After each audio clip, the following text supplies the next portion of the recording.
Alright, so like I said, we're going to talk today about a guy named David. Now, you may have heard of him before. He was a king in the Bible. He was a king of Israel, and he was actually the second king of all of Israel. But before that, he had this really, really cool battle that we're going to talk about today.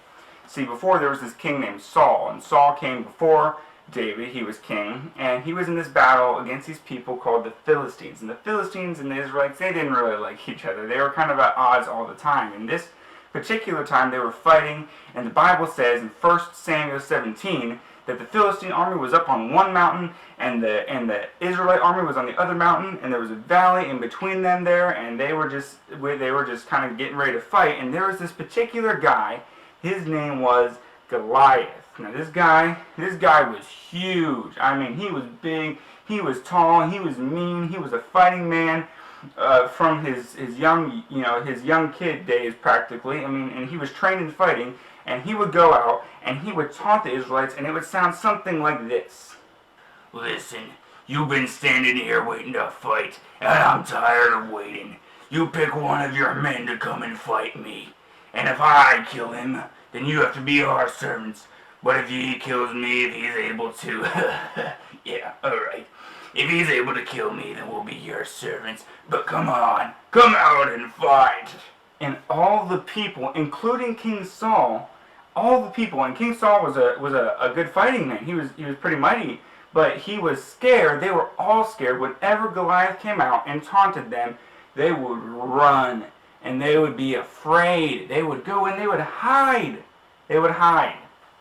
Well, there's this guy named David, who we're talking about, right? He was the son of a guy named Jesse, all right? And Jesse had lots of sheep. And one of the things that David did is he watched his father Jesse's sheep. Well, one day, Jesse, his father, comes to him and he tells him, I need you to go ahead and I need you to take this food down to your brothers. They're down there in the battlefield with King Saul. And I want you to go down there and I want you to take this food to them. And I want you to find out how's it going. So he did.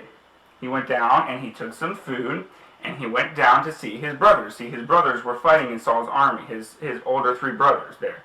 Eliab was one of them, and Abinadab was one of them, and Shammah was one of them.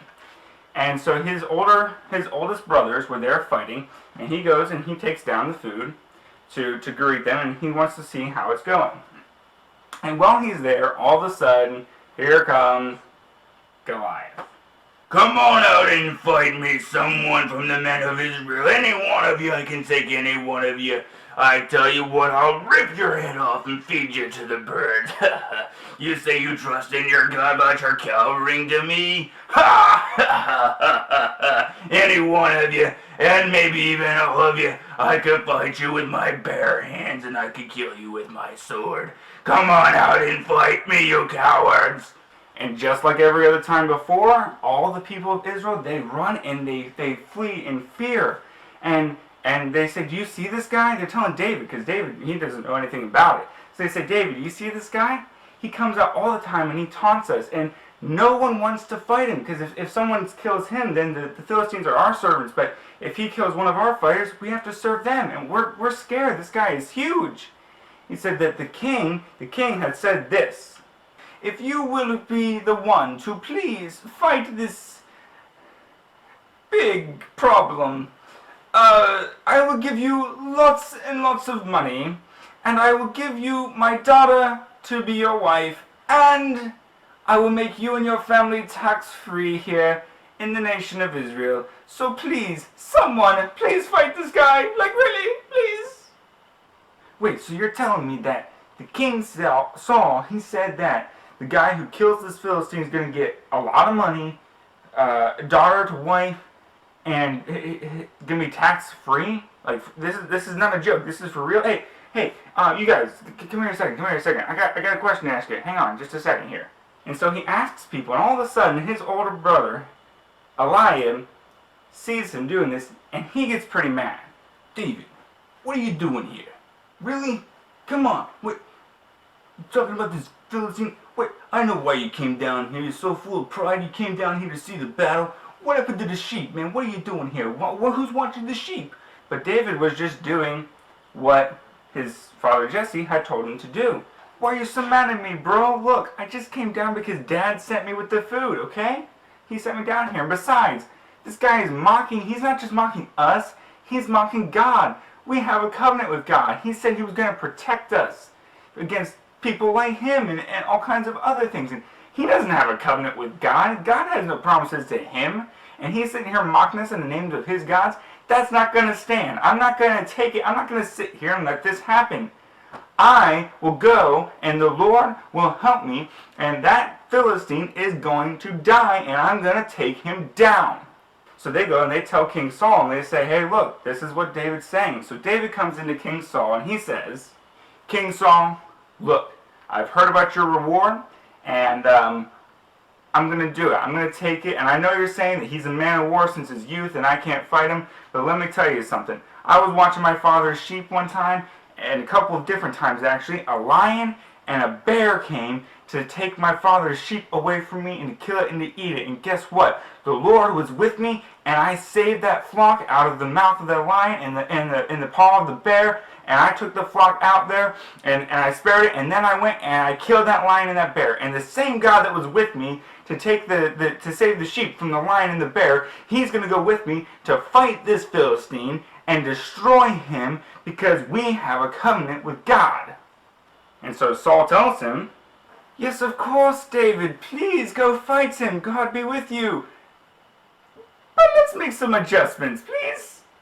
So David puts on Saul's armor, and it's big and it's heavy, and he hasn't tried it yet. He's not really used to it, so he's kind of nervous. So he tells King Saul, he says, look, King, I know what you're trying to do here, and you're trying to help me out, and I've tried them on, but I haven't tried them in battle, and I don't really trust these. God is going to help me with this, so I can't use these. I'm sorry. God's going to help me, and I can't use your armor. So he doesn't take it. He doesn't take it with him. He just goes with his slingshot and a bag to put some stones in. He goes to a little stream, and he gets rocks.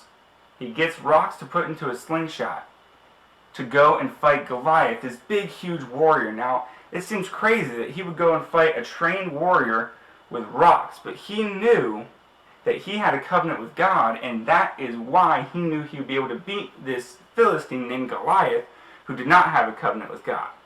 So he goes down back to that battlefield, and Goliath sees David. That's how serious you take me. You send me out this little guy? Look at him. He doesn't even look like he's had been able to clean his breath for more than 5 days. He's so young, and I mean, come on, really? I am a man of war, and you send me this guy? I'm gonna rip off your head, you little man, you little pipsqueak, I don't know what you are, but you know what you're gonna be? You're gonna feed the birds today! Let me tell you something, giant. You're not just coming against me, you're coming against God. And God said that he's going to protect me. You think you can win this battle because you got a spear and a sword and all this experience? Well, guess what? God is on my side, and he is greater than you. And he's greater than me, and he's on my side. You think you can win with spears and swords, but you're mistaken, because the battle is not ours, it is the Lord's. And you say you're going to feed me to the birds. Well, guess what? I'm going to feed you to the birds. I'm going to cut off your head, and I'm going to feed you to the birds today. And that spurred on the battle. And Goliath runs down the valley. He gets going. He starts running. And all of a sudden, David, he starts running. They start running at each other. And he takes one stone. He puts it in a sling. David takes one stone. He puts it in a slingshot. And he slings it right at Goliath. Just like that. It hit him in the forehead. He falls straight to the ground. And David went and he cut off Goliath's head with his own sword. With Goliath's own sword. And he totally destroyed him. And all the Philistines, they were so afraid. Man, they ran, and the people of Israel, they ran down after him, and they wounded him, and they took care of business, and that was because they had a covenant with God, and they knew it, and David knew it, and that's why he said, I'm not going to be afraid of him. Goliath was a big, trained, strong fighter, but he knew not to be afraid of him because he knew he had God's covenant, and that's what we've been talking about. 1 John 4:4. Greater is he that is in me than he that is in the world. See, Jesus lives inside of us, so we have a covenant with God. When we make Jesus Christ our Lord, we have a covenant with God, and he lives inside of us. And just like David was able to beat Goliath because of his covenant with God, because Jesus lives inside of us and we have a covenant with God through Jesus, when bad things, we may not be facing a big tall giant every day, but when bad things come to try to harm us, whether it's diseases or problems of any kind, personal problems, any type of harm that tries to come against us, we know we can look at that giant, we can say we have a covenant with God, and so you cannot hurt me, because greater is he that is in me than he that is in the world. So just like David, you have a covenant with God. Jesus is a rockin', all your giants must roll. Jesus is a rockin', all your giants must